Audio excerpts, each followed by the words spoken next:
Lideramos el camino de la opinión pública y buscamos que la cultura del debate alcance consensos y soluciones a los problemas de nuestro país.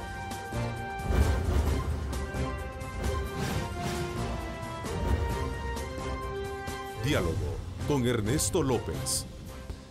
Hola, ¿qué tal? ¿Cómo están? Qué placer enorme saludarles a ustedes en esta mañana del lunes 25 de junio. Gracias por sintonizar. Estamos a través de Cadena Megavisión, 3 canales al servicio de usted y como siempre iniciamos nuestra programación semanal deseando el mejor provecho para sus actividades. Recuerde colocar a Dios en el centro de sus proyectos y de esa manera que estos puedan cumplirse. Esta mañana, antes de presentarles a nuestro invitado, quiero recordarles a ustedes que ya pueden solicitar su crédito multidestinos, exclusivo para comerciantes desde el 10.5% de interés anual.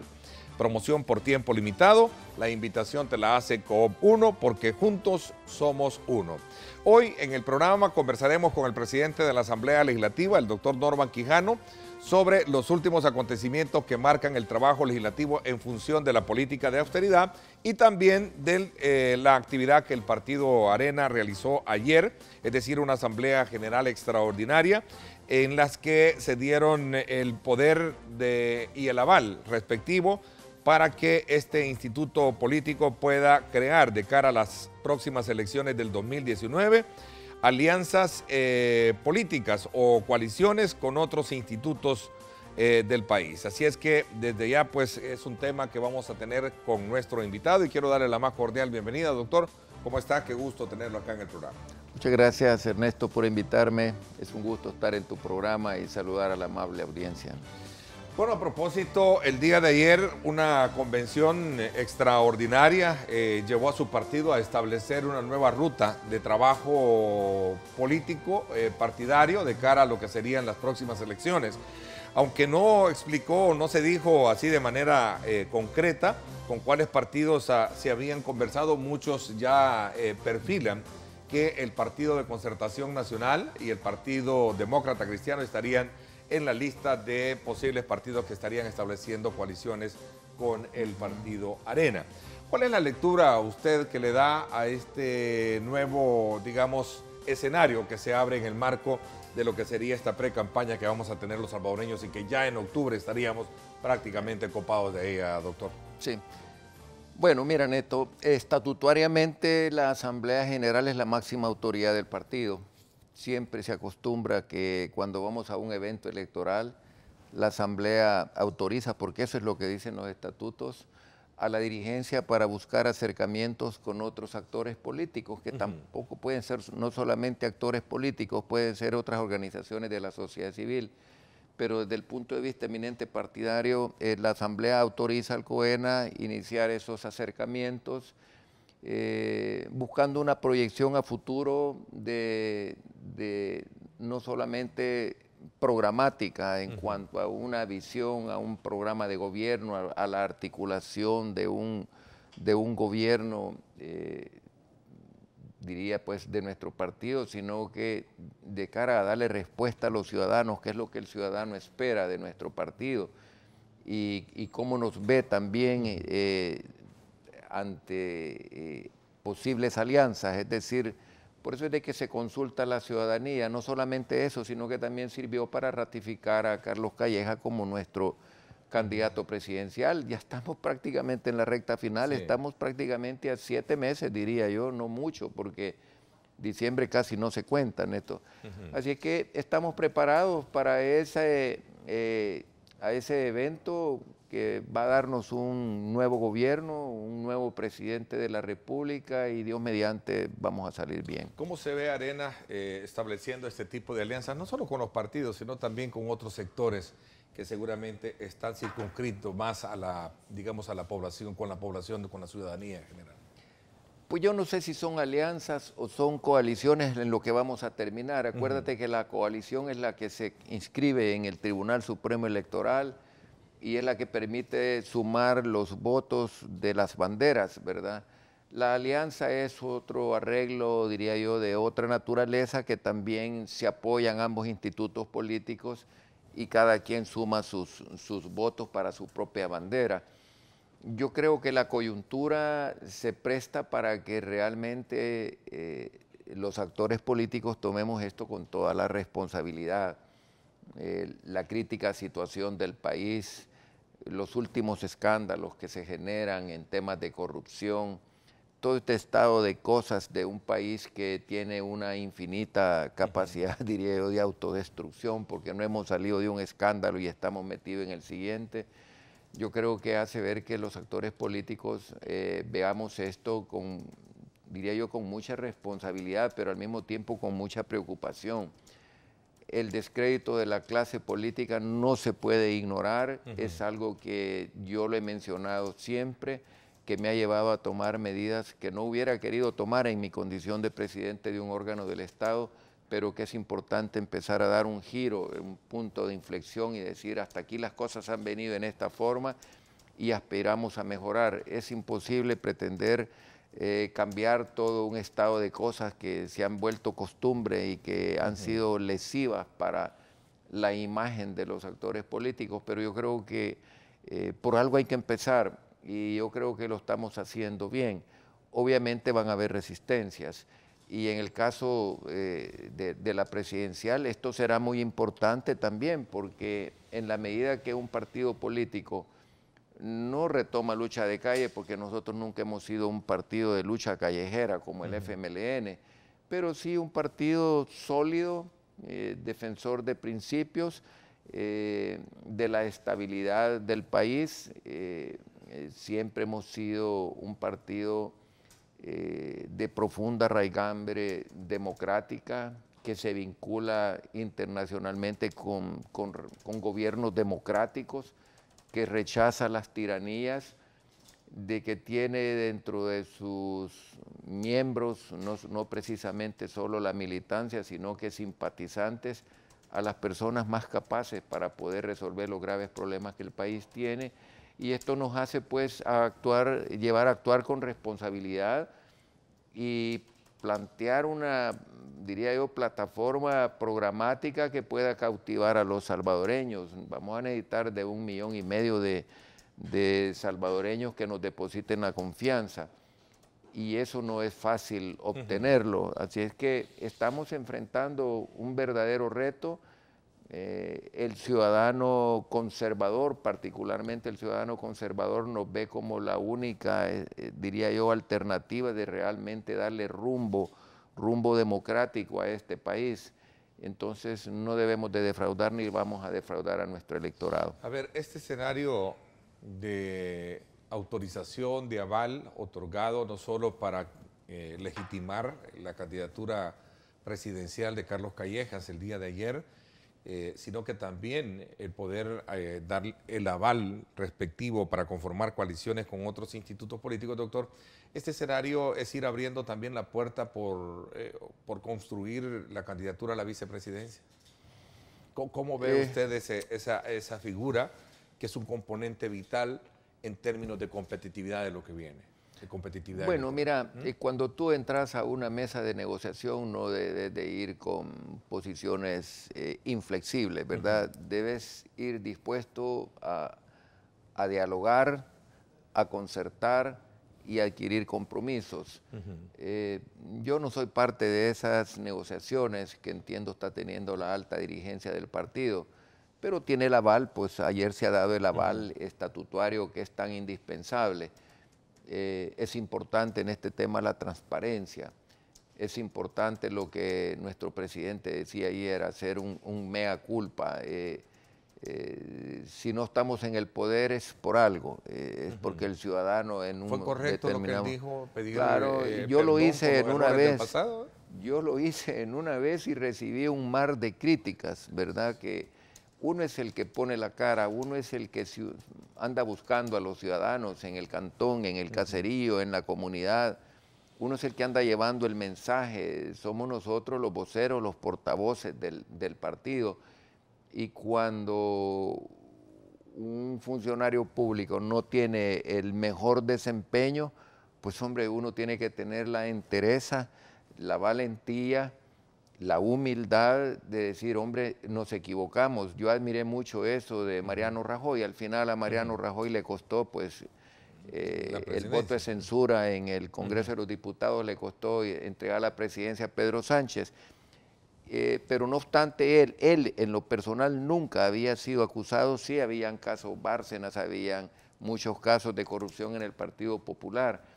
Pero yo recuerdo en una ocasión que él estaba en un reality show y cuando le preguntaron del tema de la corrupción, me encantó la respuesta de él, que viendo a la cámara dijo, nos ha hecho mucho daño, estamos dispuestos a corregir, que estas cosas no se repitan.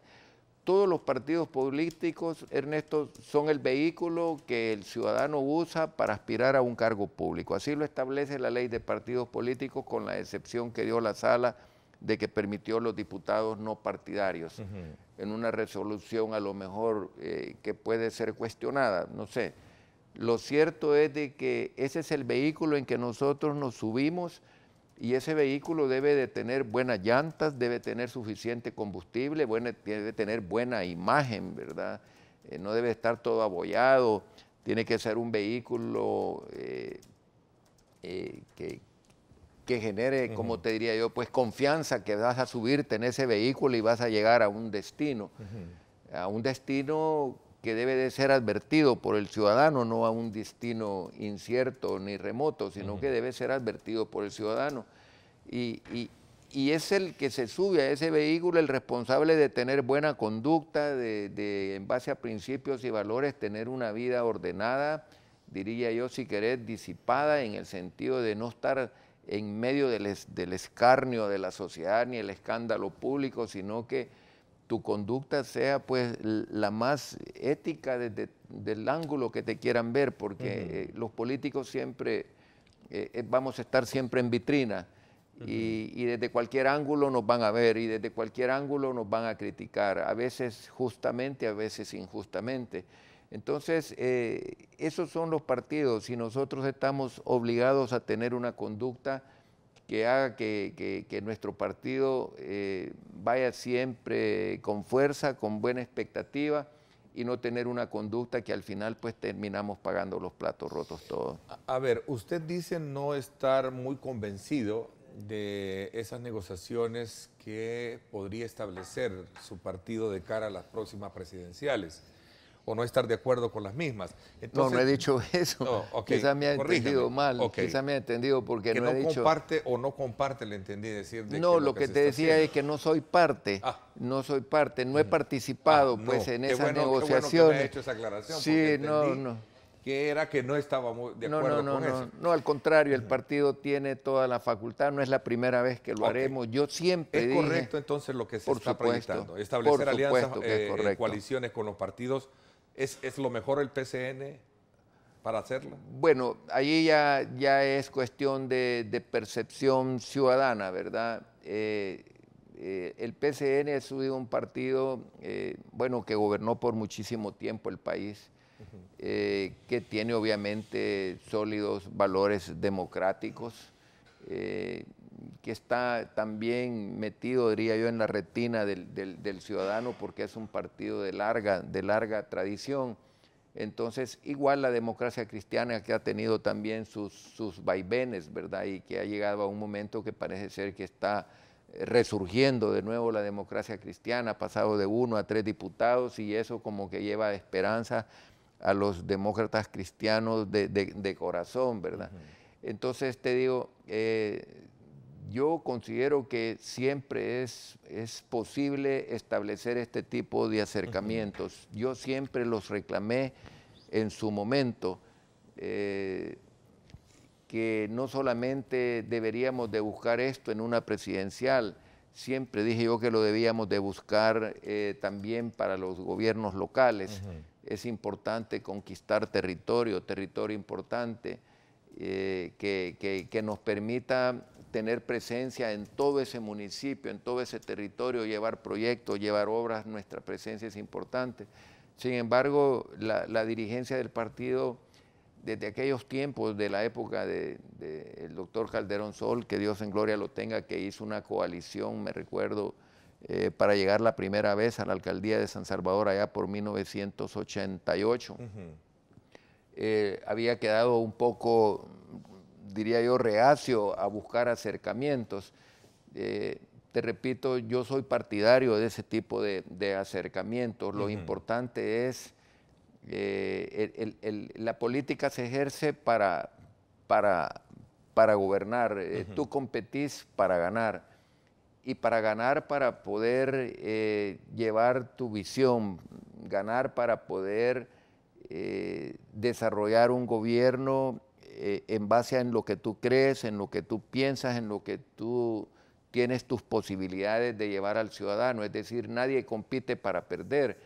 Y al ganar, pues hay que ejercer el poder. Se conquista para ejercerlo y hay que ejercerlo en forma responsable. Usted hablaba de que lo que tenemos hoy en día es un descrédito en la clase política y particularmente en los partidos, ¿no? Sí, no se puede ignorar. Sí. No se Entonces, puede, y eso es peligroso. Esa ruta de navegación y autorización para establecer coaliciones con los partidos PCN y PDC, ¿cree usted que es digamos, como una alternativa positiva para su partido el superar ese descrédito que usted habla? Yo pienso que sí, fíjate que es una posibilidad, diría yo, positiva. Son partidos que tienen estructura, sobre todo PCN, tienen estructura a nivel nacional, en unos lugares más fuertes que en otros. Y la suma de esa estructura, que el que participa en política sabe lo que eso significa, ¿verdad? Que tengas militantes en todo el territorio nacional y que tengas eso precisamente, organización, que es lo que te hace conquistar un gobierno, conquistar una presidencia. Ambos partidos la tienen, unos más que otros. Están en la retina, por eso te decía, ya son partidos con larga tradición en el país. Entonces yo veo positivo y yo estoy esperanzado de que vamos a conquistar otra vez la confianza de mis compatriotas para poder gobernar el país. El candidato presidencial, Carlos Callejas, ha venido en los últimos días hablando de establecer cambios en la forma de cómo Arena debe de comportarse. ¿De qué cambios? Y habla de cambios ya. ¿Cómo interpreta usted, doctor, este tema en particular? Pero voy a dejarlo planteado para regresar al tema de la vicepresidencia. ¿Para usted no debe de ser sujeta de negociación ceder la vicepresidencia? No, yo diría de que no hay que ir con atadura. Debemos de ir a hablar, a dialogar, a buscar puntos de entendimiento, de encuentro. Y mira qué bien se están haciendo las cosas en la Asamblea Legislativa producto de ese acercamiento con el PCN y el PDC. Si bien es cierto, yo soy la cabeza de esto, te puedo decir que la inmensa mayoría de las decisiones van por consenso y la ciudadanía está viendo bien. Entonces, yo pienso que no debemos de ir con ataduras. Si surge producto de esas reuniones una aspiración vicepresidencial de alguno de los miembros de esos partidos, y eso es lo que conviene precisamente para sumar más apoyos y ir con mayor fuerza, pues yo no creo que deberíamos de estar renuentes. Si vamos a dialogar y a negociar es para poder compartir y para poder avanzar en un proyecto político de nación. ¿A qué cambios cree usted que se refiere el candidato presidencial cuando dice Arena debe cambiar, pero ya? Él hablaba de que es importante la renovación, ¿verdad? El partido está teniendo una renovación, ¿verdad? Pero más que renovación de rostro, yo entiendo que Carlos, a lo que nuestro candidato, futuro presidente, entiendo que se refiere es a una renovación en la forma de hacer política, a una renovación de pensamiento, a una renovación de visión. La bancada, el 30 y pico % de nuestra bancada es una bancada nueva, con mucha sangre joven combinada con sangre ya con experiencia, pues, ¿verdad? En una sinergia muy, muy positiva que yo creo que dará sus frutos o estará dando sus frutos.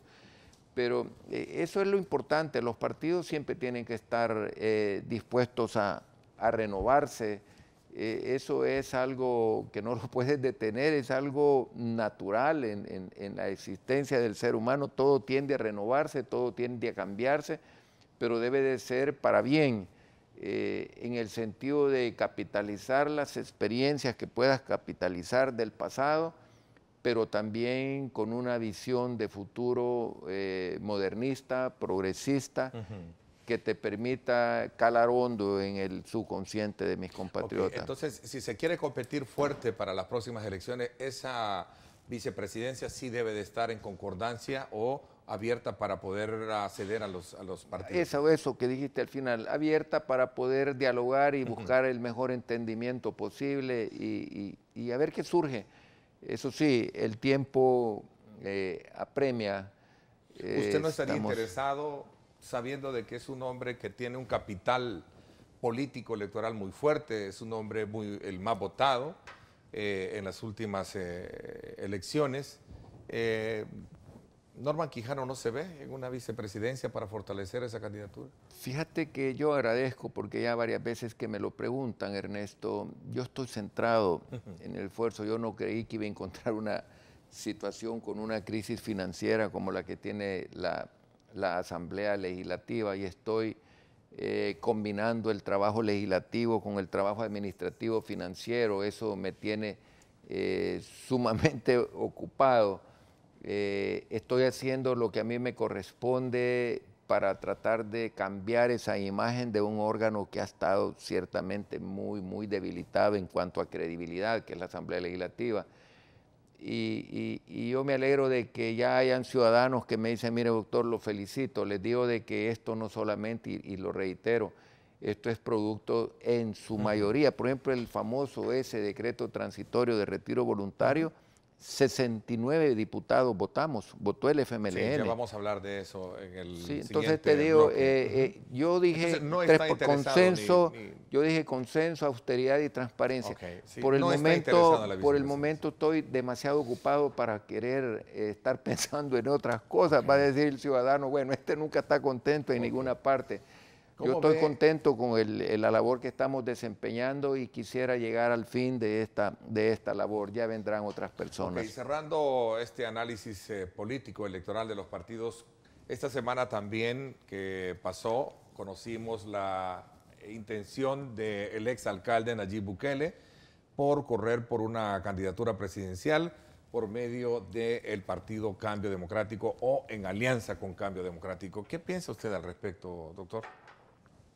Bueno, que ha escogido un partido sin identidad, que se ha plegado permanentemente a los designios del FMLN, que fue incapaz de construir un centro izquierda importante, que siempre se plegó a la izquierda radical del FMLN. Lo acabamos de ver allí también en el caso particular de la alcaldía de San Salvador. Yo vi a dirigentes del FMLN con la señora Jacqueline Rivera, que fue la candidata de ellos. Es decir, nunca construyó su propia identidad, se ha venido transformando de Convergencia Democrática, creo que así nació, después tuvo otro nombre y por último ha terminado en un partido, en un mini partido. Yo te decía que ese es el vehículo en que se sube una persona ahora. El que aspira a ser presidente o candidato presidencial con una obsesión enfermiza, no obstante que él dice que no es nada estimulante ni nada honroso ser presidente de un país como el nuestro, lo ha dicho. Lo cierto es de que es una persona que está muy judicializado y solo una justicia endeble puede tener a una persona todavía en condiciones de poder todavía competir, porque si aquí realmente la justicia si aplicara con severidad, este señor estaría desde hace ratos en Mariona, ¿verdad? Mire el caso de alterar marcas y distintivos comerciales que burlescamente llaman el caso del troll y todo, ¿no? Ese es en una sociedad verdaderamente democrática, ese es un delito gravemente penado. Bueno, parece que hoy lo están abriendo. No está condenado todavía sobre el caso, ¿no? Pero te estoy comentando, ¿verdad? Una persona que se salta las leyes a la torera, Me refiero a la ley de ética en el ejercicio de la función pública y el Código Municipal, que te prohíbe expresamente que tengas parientes. Uno habla del segundo de consanguinidad, de la otra ley yo pedí homologarlas, ojalá que algún día las podamos homologar, ambas leyes, Código Municipal y Ley de Ética. Unos hablan del segundo de consanguinidad y otro de cuarto en consanguinidad y todas coinciden en el de afinidad. Lo cierto es de que llenar la alcaldía de San Salvador de todos sus parientes es una bofetada a la ciudadanía con el argumento de que son ad honorem, si es que el código ni municipal ni en la ley de ética que te exceptúa de que si es ad honorem sí pueden estar allí. El pariente del tío de él manejaba las finanzas, el hermano de él en la otra institución que maneja decenas de miles de dólares, el otro primo de secretario municipal, creo que la esposa también estaba en cooperación internacional, la cuñada, entonces, y que artificiosamente se va a refugiar a la sala de lo contencioso administrativo. A lo mejor él sabía que allí tenía alguna correlación a favor, porque la sala terminó los 3 años y nunca se pronunció. Y ese es algo que nosotros en el partido estamos viendo en esta sala. Entiendo que esa fue la sala. Pero hay más casos judicializados. Acuérdate que él a través de la empresa Overmet, que hizo el mismo fraude de ley que hacía la administración Saca, ¿verdad? A través del mismo fraude de ley, él traspasa las acciones de Overmet, pero después parece ser que le dan allí un chequecito de $800,000 y termina argumentando de que fue un donativo. Entonces, todas esas cosas yo creo que el ciudadano tiene que estar atento, que es lo más importante, la transparencia y la honestidad y la capacidad o la popularidad. Y eso es lo que van a decir ustedes. A ver, vamos a esperar a ver el curso sobre esos procesos. ¿Hay un impacto de Bukele en este escenario electoral a su juicio que hay que atender, que hay que mirarlo?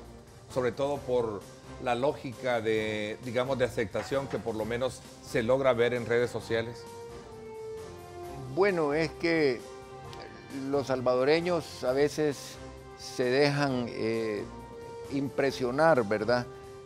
Una persona que el único mérito que ha tenido es dejar 2 alcaldías totalmente quebradas no debería de tener ni la posibilidad de aspirar, pero el salvadoreño a veces está más inmerso en su responsabilidad, en llegar vivo a su hogar, al retorno de su trabajo, en llevar el sustento a su familia y se le olvida poner atención a estos temas que lo terminan afectando, porque un mal gobernante nos afecta a todos.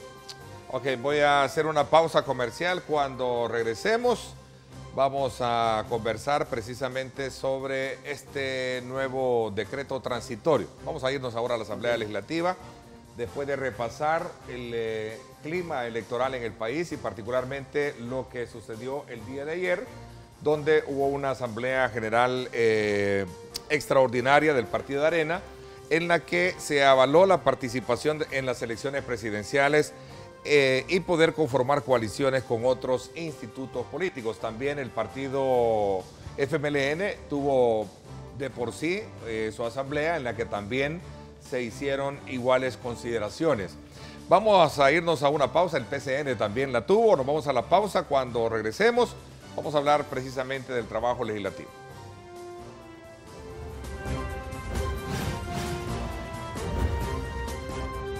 Diálogo con Ernesto López. Estás viendo Diálogo con Ernesto López. Diálogo con Ernesto López. Bueno, gracias nuevamente por estar con nosotros. Recuerda acompañarnos hoy en el programa en directo con Ernesto López Radio. Vamos a conversar precisamente sobre el tema de esta alianza entre Cambio Democrático y Nuevas Ideas. Juan José Martel, hoy a las 6 de la tarde en directo con Ernesto López Radio. No se lo pierda. Por 107.7 Fuego, estación del Grupo Radial Megavisión. Astrid Ábalos y este servidor vamos a conversar también sobre los escenarios políticos. Y en la segunda parte de nuestro programa de hoy en televisión, vamos a hablar sobre el estado de la educación en el país desde la perspectiva de la dirigencia del magisterio, es decir, desde la parte del secretario general de bases magisteriales y también del secretario general de Andes 21 de junio. Así es que no se lo pierda. A ver, doctor, Con 69 votos, los diputados aprobaron el pasado jueves un decreto transitorio de retiro voluntario para empleados legislativos. Esta medida, entiendo, busca aliviar la carga presupuestaria que tiene la Asamblea y que, según el criterio que usted ha planteado cuando escuchamos dar versiones sobre ese tema, de no hacerse los ajustes pertinentes, esto podría caer en problemas serios de liquidez. Sí. ¿Van a continuar más despidos, digamos, o cesar más plazas en la Asamblea Legislativa? Mira, Ernesto, hemos tomado más de 30 medidas tendentes a tener mayores niveles de austeridad, mayor racionalidad en el gasto de la Asamblea, desde las más baladíes, quizás intrascendentes, hasta las más grandes. Obviamente el rubro que golpea más es el rubro 51, que es de remuneraciones. La Asamblea tiene un presupuesto aprobado de 58 millones de dólares, pero el rubro remuneraciones es de 52 millones de dólares. Entonces estoy hablando, no sé si el 90, hay que hacer una simple operación matemática, el rubro salario. Yo puedo estar diciendo, entregamos las camionetas, bajamos en gastos y servicios, telefonía y una gran cantidad de cosas, combustible, etcétera, pero si no tocamos el rubro remuneraciones, los resultados no van a ser, porque es precisamente allí donde la Asamblea entró en un gravísimo desfase.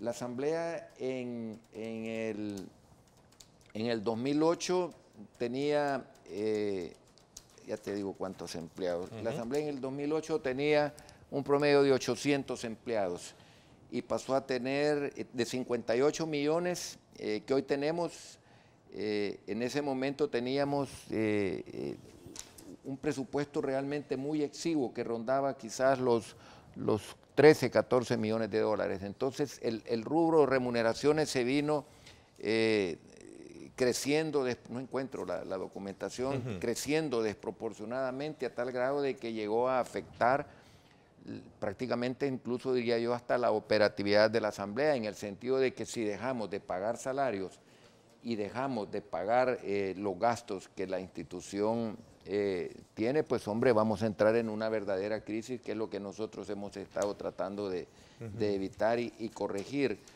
De 868 empleados en el 2008 pasamos a 2.300 empleados en el 2018. Repito, de 868 a 2.300. Ese sería de en 10 años. De 19.6 millones de presupuesto en el 2008 pasamos a 52 millones de presupuesto. Estoy hablando de salarios, sí, ¿verdad? En 19.6 millones de presupuesto en el 2008 pasamos a 52 millones solo en el rubro de remuneraciones. Eso se vuelve insostenible. La Asamblea pasó de una planilla de 2.8 millones que tenía en el 2007 y sufrió un incremento importante de 5 millones en el 2007. Y en el 2018, en este año, en febrero la Asamblea, la directiva, aprobó un incremento de 5.2, de 45 llegó a 50.2 el presupuesto de remuneraciones. ¿De dónde lo tomaron? Del seguro, que no teníamos seguro médico hospitalario, que eran 3 millones de dólares, y de gastos de servicio. Entonces, eso genera un desfase de $1 millón mensual, es decir, la planilla pasó de 2.8 millones de dólares mensual en el 2007 a 3.8 millones mensual en el 2018. Esto es insostenible. Esto nos toca a nosotros, bueno, hacer corazón duro, porque te digo que para mí ha sido lo más triste tener que llegar a tomar este tipo de medidas. Tomar decisiones. No, porque ¿son colectivas o son de Norman Quijano? Mira, yo las he impulsado producto del diagnóstico del equipo que tengo alrededor mío, no solamente abogados, sino que economistas, que les di la responsabilidad de que me ayudaran a tener el diagnóstico de la institución, y cuando empecé a ver las cifras me quedé atónito cuando me dijeron: en octubre, doctor, usted no va a tener para pagar los salarios. Era del total desconocimiento suyo, estando en la Asamblea por muchos años, de cómo había crecido, se había inflado. Es que ningún presidente de la Asamblea, y yo por primera vez en 18 años, yo reuní a todas las gerencias, a todas las jefaturas, a todos los directores de servicios, que son un promedio como de 20 personas. Allí estaba el gerente de operaciones legislativas, estaba la jefe de la UASI, el jefe del GAF, la gerencia administrativa financiera, el área de almacén, todos. Y hubo una persona que me dice, doctor, yo tengo 18 años de trabajar en la Asamblea y nunca un presidente de la Asamblea nos había convocado a una reunión. Los convoqué, creo que fue el lunes anterior, a las 8 de la mañana, o antepasado, no recuerdo. Y nunca nos habían convocado. Y mira lo que encuentro, aparte de que al final, al cierre, les pregunto, ¿cuántas personas tiene usted en su dependencia? Tengo 42, doctor. ¿Con cuántas puede operar? Con 15. Con 20. Es decir, todas tienen más del 100% de exceso de personal. La Asamblea se convirtió en el centro de clientelismo político.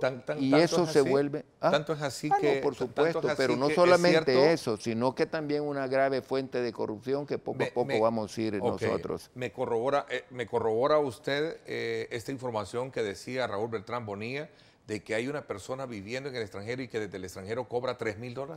Fíjate que yo revisé, estuve revisando y no hay una persona que coincida. Parecido es el nombre de una persona. Si Raúl tiene más información, yo inmediatamente procedo a destituirla. No lo he podido... Pero sí hay personas que se van de viaje a Estados Unidos y cobran $3,000 y en los próximos días yo los voy a hacer cesar. Claro, para cesarlos tengo que cuidarme, porque acuérdate que puede haber un reparo patrimonial, pues porque tengo que respetar las garantías laborales, los derechos. Mira, la Asamblea tiene dos tipos de empleados. El empleado que trabaja para la institución y el empleado que trabaja para el grupo parlamentario. Entre esos dos grupos de empleados hay unos que no llegan a trabajar, son los que yo dije que eran plazas fantasmas, pero cobran. Y hay otros que llevan a trabajar y no hacen nada, porque sencillamente no tienen nada que hacer, no tienen absolutamente nada que hacer. Pero también debo de reconocer que hay buenos empleados, porque también hay que ser justo en esto. Hay buenos empleados que cumplen una labor, que son puntuales, que son responsables, pero ese tipo de empleado que se presenta y no tiene ni escritorio, no tiene computadora, no tiene una silla donde sentarse y que se va a la sala de reuniones a estar con su WhatsApp o estar viendo los partidos del Mundial. En la Asamblea es un desorden impresionante, donde hay áreas donde los empleados cierran la puerta para pasar viendo el Mundial en estas circunstancias, porque no tienen absolutamente nada que hacer y cobran jugosos salarios.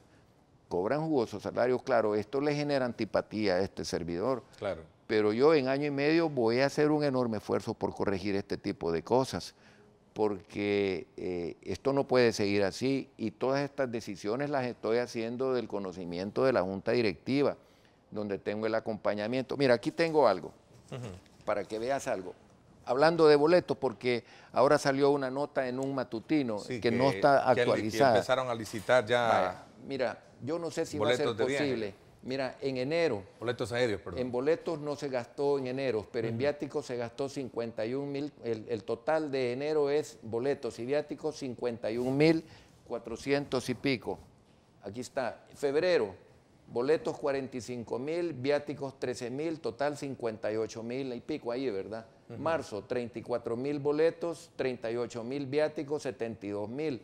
Abril, 27,000 boletos, 74,000 viáticos, 102,000. Mira mayo cuando entra ya Norman Quijano con esta nueva directiva.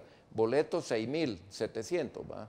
6,000 digamos. Viáticos 3,000, total 10,000. Mira la diferencia. Sí. Junio, no lo hemos completado todavía. Llevábamos en viáticos 5,000, vamos hasta este momento en 5,000. Es un ahorro sustancial. Asamblea licita viajes aéreos en medio de despidos. Es incomprensible, no está actualizado.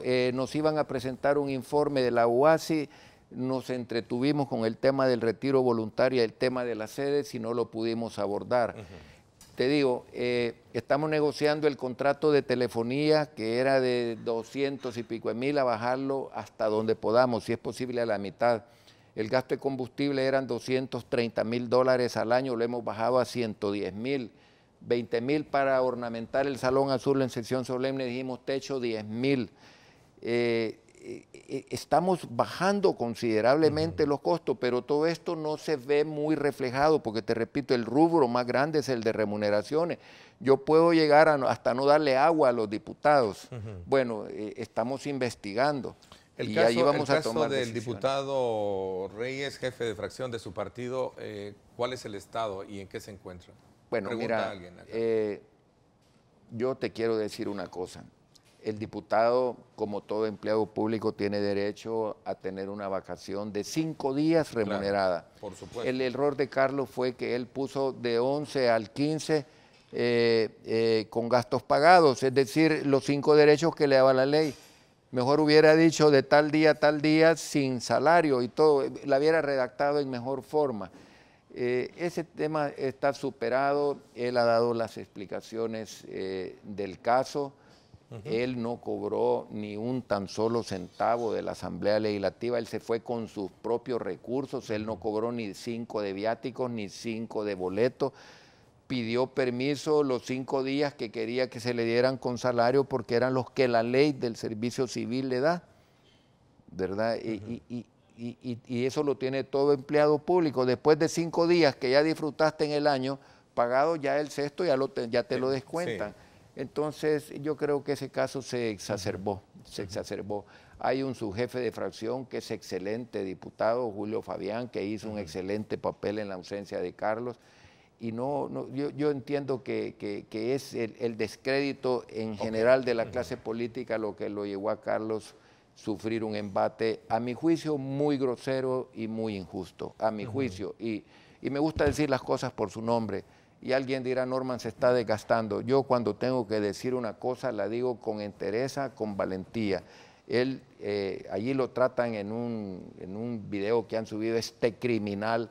Eso es grosero para una persona que ha dedicado su vida al servicio público. Son las redes sociales y en las redes sociales. Y que es un gran líder en Cabañas, te quiero decir. Doctor, ya para ir finalizando, también me preguntan cuál es el curso que siguió la situación en la que se vio afectada la entrada principal de la Asamblea Legislativa, pregunta alguien aquí, a raíz de la protesta en el tema del agua, es decir, los disturbios que se generaron. ¿Cuál es la situación? Nosotros presentamos un aviso a la Fiscalía, es lamentable lo que se dio, cuesta creer que estudiantes, yo soy doctorado de la Universidad de El Salvador, conozco todo ese tipo de movimientos, nunca fui presa tampoco de ese tipo de movimientos, de lanzarlos contra la Asamblea Legislativa es la casa del pueblo y está abierta para todo el que llegue en son de paz. Ahí llegan maestros en marchas, ahí llegan asociaciones feministas en marchas, todas llegan y piden permiso de entrar, se identifican cuántas van a entrar 8, van a entrar 10, los desmovilizados del conflicto armado, etcétera, se identifican, dan su DUI y entran 10, empiezan, pero entrar violentamente, atropellando, ellos ya llegaron a destruir, ellos están montándose en una campaña que no nos vamos a cansar de repetir, que nadie está pensando en mi partido, sería una, diría yo, autoinmolación la que incurriríamos si pretendiéramos. Hay 4 anteproyectos de ley allí, están en la plena discusión. Qué poca confianza tienen en su presidente, que tiene la capacidad de veto en el dado caso. Ni PCN, ni Gana, ni Arena, ni ningún partido de la derecha está por privatizar ese servicio. Son propuestas que se están discutiendo al interior y que ellos lo han ocupado como una cortina de agua, en este caso, para esconder esos graves hechos de corrupción, el saqueo público, que eso sí es indignante. Y este en acto país. de provocación, pero también de corresponsabilidad, ¿existe? Se cambió, entiendo, al responsable de la seguridad de la Asamblea Legislativa, doctor. Ah, sí, porque ¿Se tomaron sanciones? yo lo tengo acá porque es una persona con el cual yo mantuve buena armonía y relación. Él era el jefe del CAN con doña Violeta. Cuando yo llegué, estuvo conmigo como jefe del CAN en la alcaldía de San Salvador hasta que él renunció para irse de jefe de seguridad de obras públicas. Yo llegué y le dije, usted va a tener la confianza de este servidor, pero el teléfono de él se lo dio a la persona que yo puse de jefe de seguridad. y a ese teléfono estuvieron entrando todos los mensajes de los disque estudiantes, porque repito, yo respeto mucho a los estudiantes, fui estudiante de la universidad, jugaba fútbol para pagarme mis estudios, porque no, mi padre era muy pobre y no me podía pagar los estudios.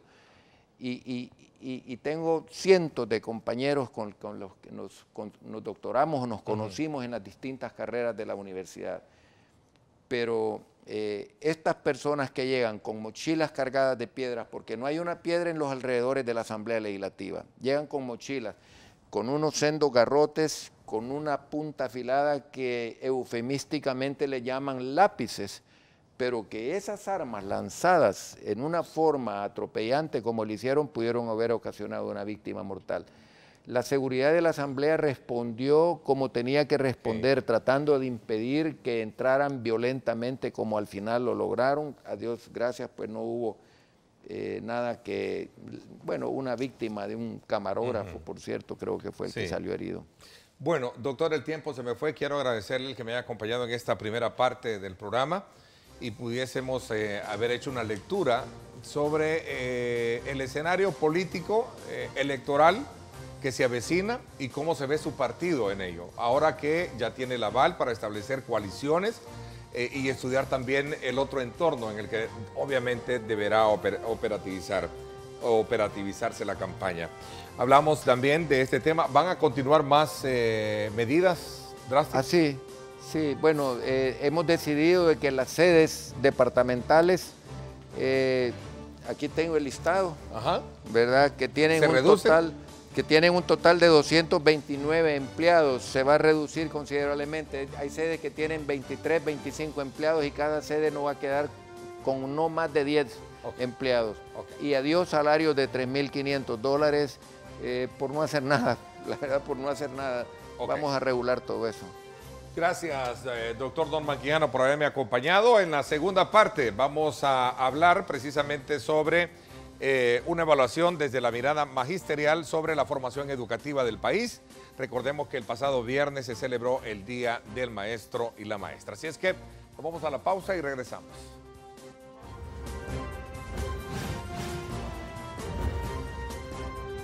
Diálogo con Ernesto López.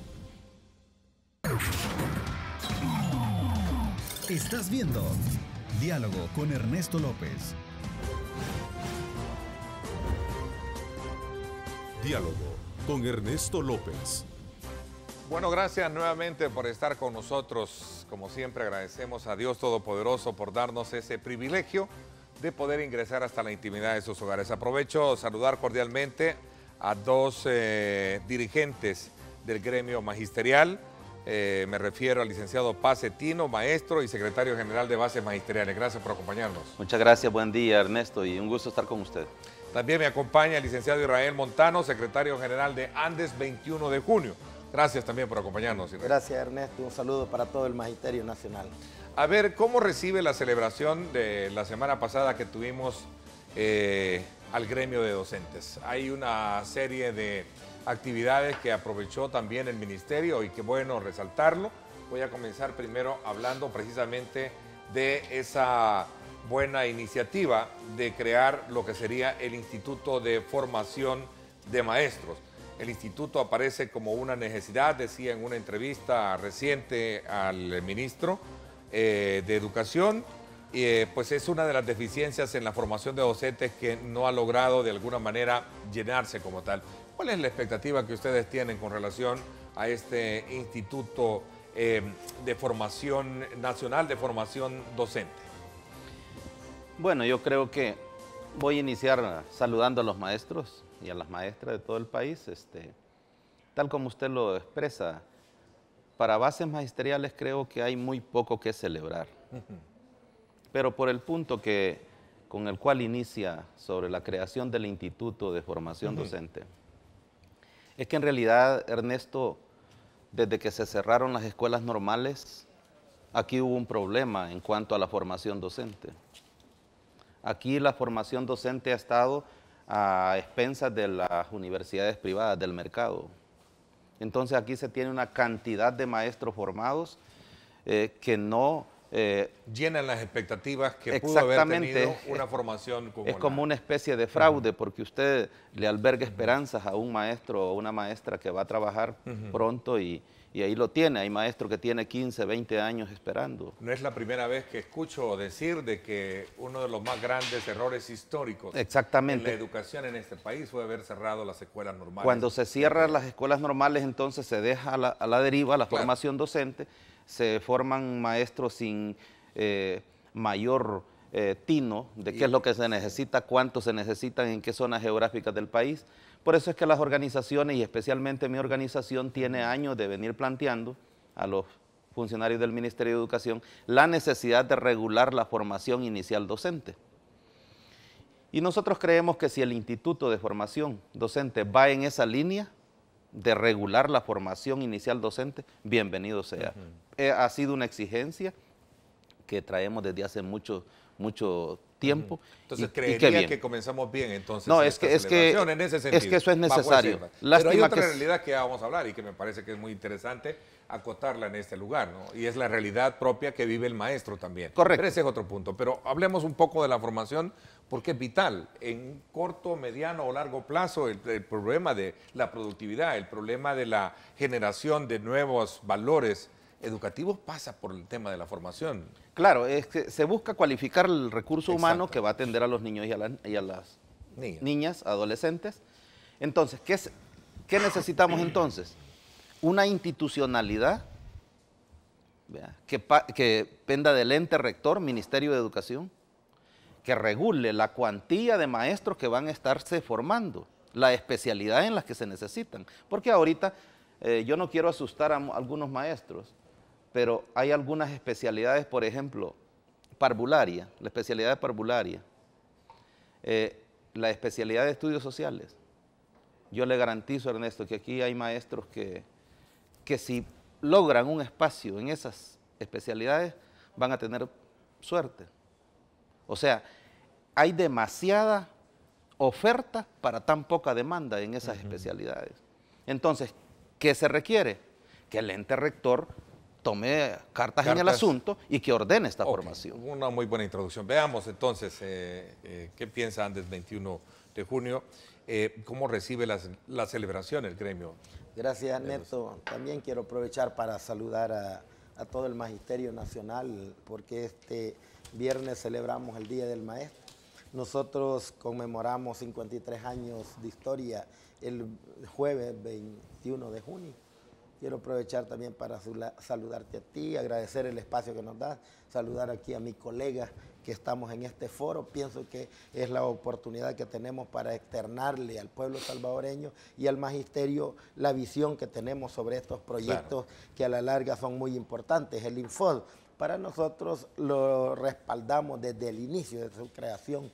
Presentamos, ¿verdad?, la pieza de correspondencia junto con el grupo parlamentario del FMLN, porque realmente para nosotros llena ese vacío que es como la ausencia de esa ciudad normal, que era la entidad donde se formaban con vocación y con mucho profesionalismo a los docentes en aquella época. Por eso, desde el cierre de Ciudad Normal, nosotros consideramos que una de las deudas más grandes que tenía el sistema educativo era como tener esa institución formadora, y tiene una visión de futuro de la formación, de la instalación del consejo, de cómo está constituido un consejo rector de la misma, definir todos los instrumentos de regulación que tiene el instituto, la realización de la primera fase del Sistema Nacional de Formación y certificación de formadores docentes, con la certificación de un mínimo de 120 formadores de docentes como se está proyectando en el momento,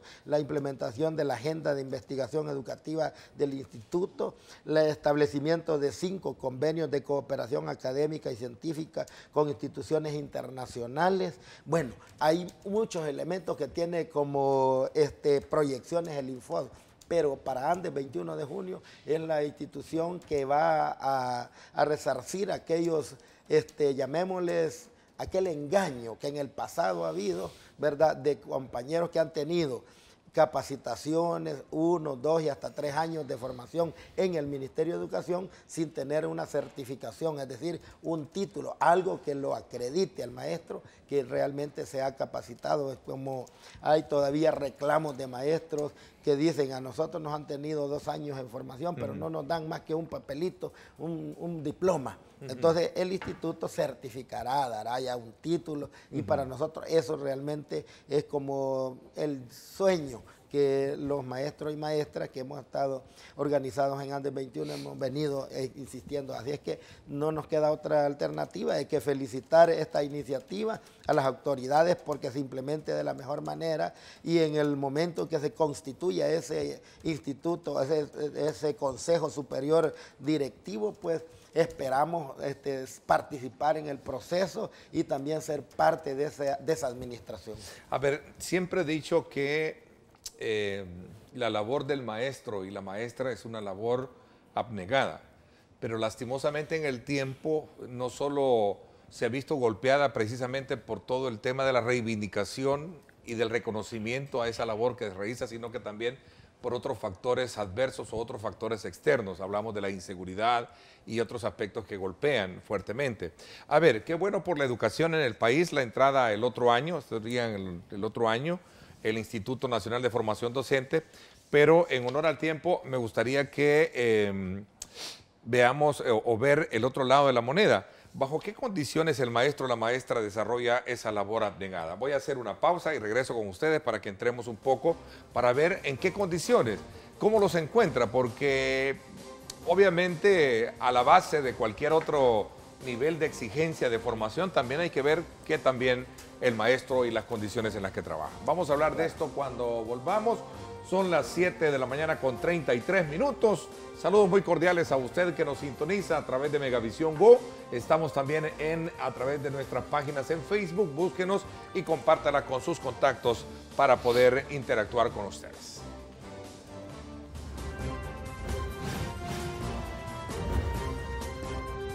Diálogo con Ernesto López. Estás viendo Diálogo con Ernesto López. Diálogo con Ernesto López.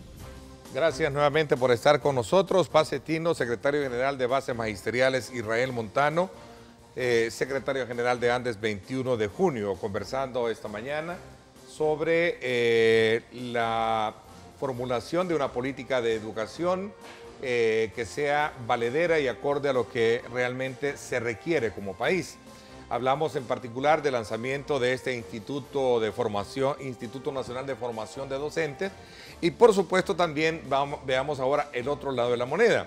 ¿Bajo qué condiciones el maestro o la maestra también está trabajando hoy en día? ¿Qué es lo que verdaderamente cierne sobre la base de un trabajo tan agregado como es el que realiza el maestro en el aula? A ver, Ernesto, y a los amigos televidentes, sucede que en este país la clase política, sin distinción alguna, ha tomado la decisión de no invertir como debe de invertir en educación. Nosotros como bases magisteriales nos venimos convirtiendo en enemigos de todos los gobiernos en turno, por una sencilla razón. Hemos tenido la valentía de expresar, así con mucha claridad, las condiciones en que los maestros hacen su trabajo. Hoy por la mañana recibía un correo de un director que me dice: llegamos al 25 de junio. Me han enviado un recibo de transferencia de dinero, un recibo equivalente al 40% de lo que tienen que darme.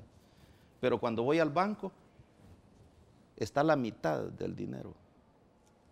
Imagínese usted que al mes de junio le hagan la primera transferencia a una escuela para atender, ¿qué? 200 estudiantes.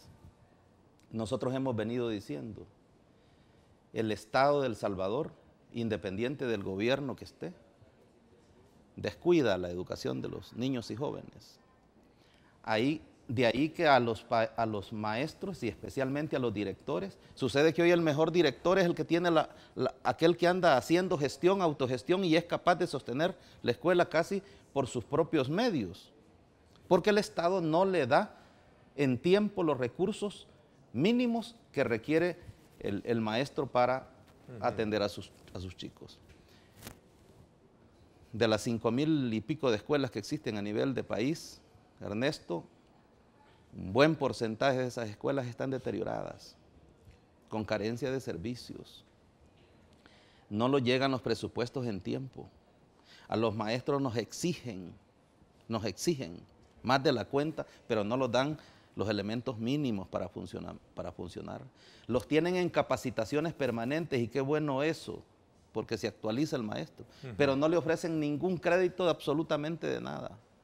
Entonces, por eso yo iniciaba diciendo, parece que hoy por hoy no hay mucho que celebrar para los profesores. Es un drama que cada día se complica más. Ya los directores parece que bajaron la guardia, como decimos en buen salvadoreño. Israel.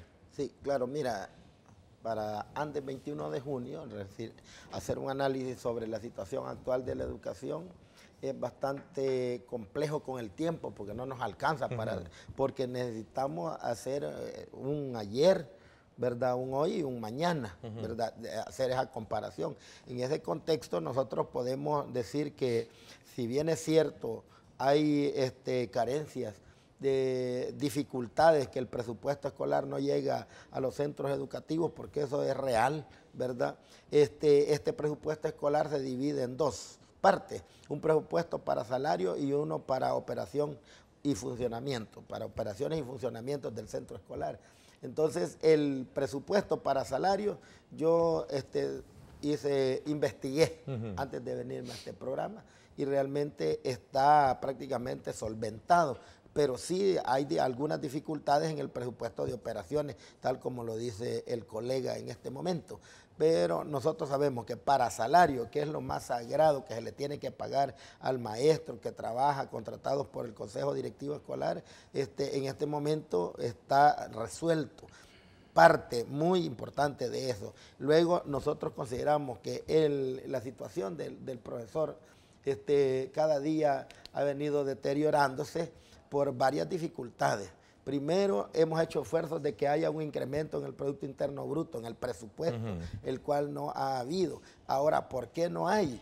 ¿Y por qué no hemos tenido algunas reivindicaciones justas y necesarias? Por ejemplo, para antes 21 de junio, consideramos que aquí hay un tema muy grave para los trabajadores y para el magisterio, y es el tema de pensiones. Yo lo voy a tocar porque realmente hemos trabajado, hemos hecho esfuerzo, hemos salido a la calle, hemos luchado, pero definitivamente este es un tema político, tiene que ver con correlación legislativa, y eso a la larga a nosotros nos ha dificultado grandemente tener buenos resultados. Yo recuerdo cuando se aprobó el decreto 477, algo así, o 347 era el 347, y habían maestros que me decían, Montano, tú eres el responsable de este decreto, y me atacaron aquí en la organización del colega a nivel nacional, y yo les dije, miren compañeros, esto es en la Asamblea Legislativa, y antes 21 de junio no somos diputados, somos maestros, somos un sindicato, somos un gremio, el cual, ¿verdad?, lamentablemente es de correlación legislativa. Este es un tema grave. Yo invito al pueblo salvadoreño, a los trabajadores y especialmente al magisterio para que salgamos a la calle. Nosotros el año pasado hicimos una propuesta que no se quiso leer, ni siquiera se revisó en la Asamblea Legislativa. Se aprobó la propuesta de la derecha en la Asamblea Legislativa por todos los partidos, porque había que salvar al país de una crisis a la cual la estaban sometiendo en ese momento. Y nosotros somos conscientes de que para los trabajadores no hubo nada, y tenemos un reto, y el llamado que yo hago a toda la clase trabajadora y al pueblo salvadoreño es que nos unamos y hagamos un gran esfuerzo. Yo quiero aprovechar este espacio, Ernesto, para pedirle al colega, ¿verdad?, que me acompaña, que por qué no nos unimos. y juntos trabajamos la propuesta para reformar las pensiones, porque los trabajadores de este país nos están exigiendo, nos están obligando casi a que salgamos a la calle. Entonces yo hago ese planteamiento, salgamos a la calle, exijamos de que en la Asamblea Legislativa se reforme, ¿verdad?, el sistema de pensiones, el sistema previsional, porque un maestro difícilmente o un trabajador va a poder vivir con $250 de pensión. A ver, tomándole la palabra y por alusión, pase, Tino. Es bien difícil. Bueno, se oye bonito el discurso del compañero, pues, pero los colegas maestros saben que los compañeros tienen 9 años de estar en una pasividad terrible. Aquí, embate tras embate contra los maestros, y la pasividad, no salían de esa pasividad. Hoy, curiosamente, que hay movimientos políticos, hay un llamado a... No, nosotros hemos estado siempre haciendo lo que a los trabajadores les toca hacer, luchar por sus intereses. Yo creo que los maestros, y muchos maestros que se ligaron a partidos políticos, han perdido dignidad. Han perdido dignidad y eso los tiene en estos problemas.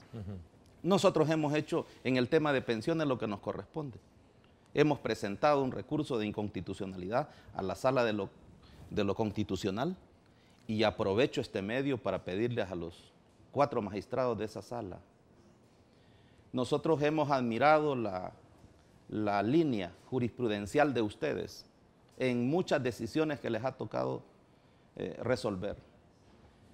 En nombre de miles de trabajadores públicos, privados y municipales, les pedimos que nos den sentencia favorable, que hagan justicia para con los trabajadores, ya que la clase política nos olvidó, nos quitó lo más sagrado, que eran aquellas pensiones que nosotros recibíamos, equivalentes a un 60% de nuestro último salario. Hoy nos condenó a pensiones de hambre, a pensiones de muerte. Y ese parto que inicialmente era de las derechas, hoy tiene la bendición de todos los partidos. El tema de pensiones es un tema que se puede considerar como uno de los más grandes factores que afectan, digamos, la estructura del magisterio. A ver, Ernesto, mire lo que está sucediendo. Porque yo entiendo que sobre esa base también está el tema salarial. A ver. Está el tema de, no sé si ya no sobre sueldo, ¿verdad? Salud, el tema de la salud, la inseguridad y otros factores que están ahí también. Vea la naturaleza de nuestro trabajo. Es que a nosotros nos toca atender niños de distintas edades. Por consiguiente, yo debo estar en una condición óptima para ello. Cuando ahora un profesor termina su carrera docente con un salario de $974, porque ese es el último salario que puede cobrar un maestro, y le dicen tiene que pensionarse con $207, los maestros, en el caso nuestro, y así pasará con todos los empleados, en el caso nuestro los maestros se resisten y no se van. ¿Qué estamos haciendo, Ernesto? Estamos envejeciendo al Ministerio de Educación. Mientras eso sucede, yo no me voy porque pierdo mi costo de oportunidad. Mientras eso sucede, hay miles de jóvenes en mejor condición física, emocional que nosotros, que ya tenemos 30, 35 y hasta 40 años, que no pueden entrar a la docencia. Esa situación va en detrimento de la calidad de la educación en este país. Ahora, ¿qué es lo urgente que puede esperarse hoy de cara a un proceso de elección presidencial? Vamos a elecciones presidenciales. El país obviamente va a tener un cambio en su ruta de navegación. Sí. ¿Cuál es la expectativa que tiene el gremio de maestros frente a ese escenario? Los minutos que nos quedan para que cuando volvamos hablamos de este tema. Son las 7:47.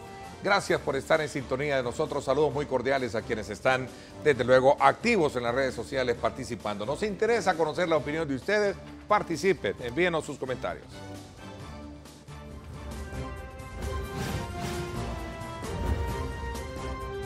Diálogo con Ernesto López. El futuro es imaginar, es pensar en grande. Prepárate hoy. Estudia en la UFG y amplía tus oportunidades. UFG, tecnología, innovación y calidad. Gracias por estar con nosotros. En estos últimos minutos ¿Cuál es la expectativa que tiene el gremio de maestros frente al nuevo gobierno que se elija en febrero del próximo año? Bueno, para nosotros como Andes 21 de junio sí tenemos muchas expectativas, independientemente cómo quede ese resultado electoral, porque lo importante es generar condiciones para tener la capacidad de elaborar una propuesta alternativa a lo que hemos venido a hacer y cómo fortalecer las cosas buenas que hasta el momento se han hecho. Porque para Andes 21 de junio no podemos decir que aquí todo no sirve.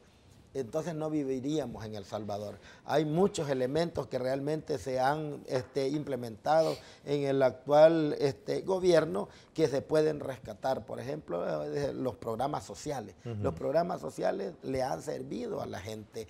Se han generado empleos. Por ejemplo, no existían los sastres, los zapateros. Todo eso se había terminado. Y con el paquete escolar, que son cerca de 80 millones de dólares al año que se invierten en ello, se genera, se dinamiza la economía, el pequeño empresario, y esto es importante para la economía del país. Eso no existía.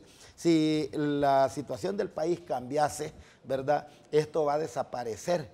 Y los padres de familia y los beneficiarios de estos proyectos, hombre, tendrían que ir a dejar esos 80 millones del paquete escolar, para decir algo, a las empresas, a Callejas, a Simán. Allí tendría que ir a parar eso. Entonces el pueblo salvadoreño tiene que conocer de las cosas buenas que en este momento se han implementado. Y luego, bueno, por ejemplo, nosotros esa fábrica ensambladora de computadoras que se tiene en Zacatecoluca. Nosotros como Andes hemos ido a conocer y a visitarla, y eso es muy impresionante que en este país, en la región centroamericana, tenga una fábrica de esa naturaleza donde los jóvenes se implementan la ciencia y la tecnología. Si nosotros, ¿verdad?, tuviésemos la capacidad de poder informarle al pueblo salvadoreño y los grandes medios de comunicación nos apoyaran en ir y conocer de cerca las cosas buenas que en este momento se hemos dado cobertura, no, conocemos de ese proyecto. Se dan, pero yo hago ese llamado porque la tendencia de muchos de estos medios es solo atacar y no de ver las cosas buenas. Yo sé que hay muchas falencias, Ernesto, las cuales debemos corregir, y nosotros como Andes 21 de junio le decimos al Magisterio Nacional, hay que organizarnos. Hay que exigir, porque solo la fuerza y la unidad de los trabajadores nos va a garantizar que podamos, ¿verdad?, nosotros enrumbar el país donde se necesita. Y para ello nosotros necesitamos tener de la mano a la comunidad educativa, al padre y madre de familia. Por eso nosotros estamos desarrollando un movimiento que se llama Movimiento Pedagógico Salvadoreño, que tiene que ver cómo tener de la mano a la comunidad educativa, tal como lo hizo Meli Danaya Montes cuando fundó a Andes 21 de junio. Entonces, esa es para nosotros la visión. Para el próximo año queremos tener terminada una propuesta educativa para políticas públicas, ¿verdad?, que lleve la defensa de la educación pública, que sea gratuita para todos y todos, que sea con calidad, y esto tiene que ver con el Infod y todas las demás instituciones, y por ende presentársela a todos los partidos políticos que inscriban sus candidatos para tener una respuesta satisfactoria, y así el pueblo pueda votar en el momento oportuno por cada uno de los candidatos que estén en contienda. Pacetino, ¿cuál es la esperanza, el cambio o la propuesta o lo que esperan ustedes de ese cambio? Bueno, como dicen que no hay mal que dure 100 años, ¿verdad?, ni pueblo que lo resista. Alguien tiene que hacer algo en este país. Y los trabajadores, bueno, la percepción que tenemos en el caso de la representación que yo tengo de los maestros es que las cosas no van bien. Hay demasiado problema. Los maestros hemos sido bastante maltratados. Hemos perdido mucha institucionalidad en estos años, Ernesto. Desde las direcciones departamentales que fueron entregadas a un séquito político, de ahí empezaron a manejar con ese criterio el nombramiento de interinos, nombramiento de directores, subdirectores. Este es un desastre, pero nosotros hemos empezado a hablar con cada uno de los posibles o los potenciales presidenciables. Y les hemos externado así con mucha franqueza que de convertirse en presidentes de este país, hombre, que no cometan los mismos errores que han cometido los anteriores gobiernos. Mire cómo nos tienen con el tema de pensiones. ¿Por qué los trabajadores terminamos pagando el peor costo de esto? Yo he dicho que con los saquitos y las bolsitas que se hablan, ya hubiésemos pagado buena parte de la deuda previsional. Claro. Pero mientras nosotros exigíamos, los mismos compañeros que ahora nos llaman a la unidad, nos decían, compañeros, es que el gobierno no tiene dinero, y mire ese dreno de dinero que había ahí. Nosotros creemos que alguien, es más, los salvadoreños hemos empezado también a usar muy responsablemente el voto. Y en estas elecciones, sin temor a equivocarnos, lo vamos a utilizar responsablemente, porque este país no puede seguir siendo saqueado por esta clase política tradicional. Algo tiene que cambiar. Me suena que estarían apoyando un nuevo proyecto ustedes, político, como Nuevas Ideas. Mira, Ernesto, nosotros no entregamos, como decimos, el alma ni allá ni acá. Nosotros lo que queremos es que este país se dirija, por lo menos, sin saqueo, sin que se roben nuestro dinero. Porque dígame usted, ¿qué salvadoreño sensato estaría dispuesto a ir a dar el voto para estos partidos que han saqueado nuestras arcas, las arcas del Estado, y que a los trabajadores nos hayan condenado a pensiones de miseria y ahora nos vengan a pedir nuevamente el voto? Alguna alternativa tiene que haber.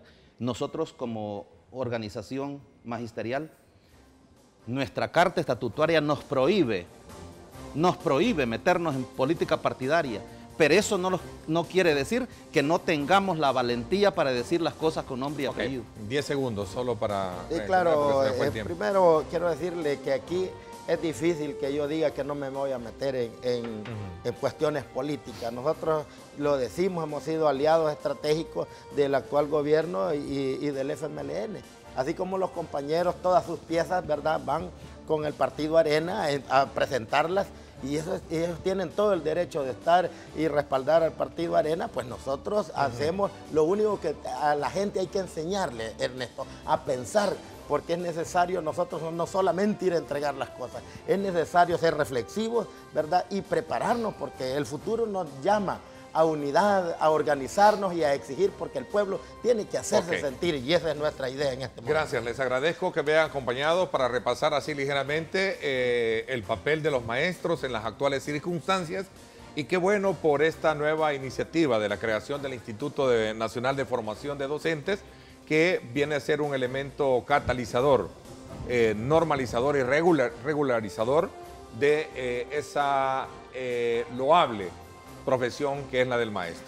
Gracias. Así es que muchas gracias a ambos por haberme acompañado. Gracias, los espero en radio hoy, 6 de la tarde. Astrid Ábalos y este servidor vamos a conversar desde luego sobre el proyecto de alianzas, cambio democrático, nuevas ideas con Juan José Martel.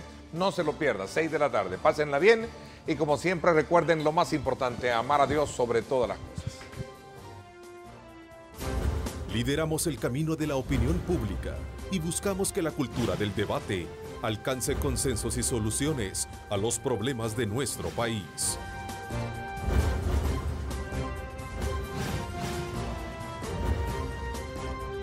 Diálogo con Ernesto López.